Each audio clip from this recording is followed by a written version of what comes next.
其實禪修對我嚟講咧，係在於心態，而唔係在於地方。喺禪修處處嘅過程之中咧，去尋找自己嘅心態。當我哋 aware 到自己嘅心態咧，嗰一刻咧就靈感湧現，好多萬事萬物嘅情景，我哋生活經驗，突然間喺個瞬間就變成我自己嘅靈感泉源。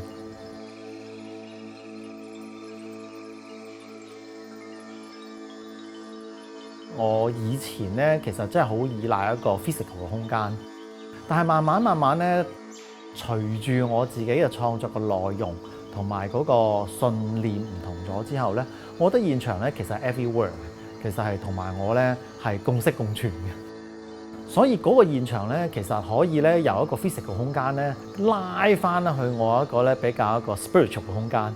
其實嗰啲靈感咧慢慢咧同我喺度對話。我都會 take 呢個過程咧係一個現場，係一個工作室嚟嘅。所以咧慢慢咧呢個工作室咧就係一個 physical 空間，帶領佢咧入咗去我呢個咧 mental 嘅呢個世界。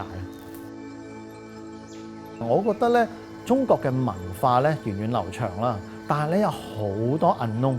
咁例如文字啦，例如畫畫啦，或者例如佢哋呈現美術嘅方式啦，又或者佢哋嘅 spirit 啦。又或者佢哋哲學啦。今次呢個系列其中一件作品咧，我哋係講緊平行時空嘅，係希望咧探討點樣將另外一個時空嘅經驗咧，透過重疊帶嚟我哋而家呢個時空入面。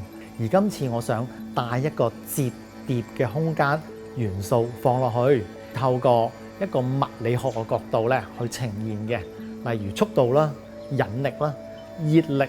或者一個互動嘅概念，就呈現咗一個當代嘅概念。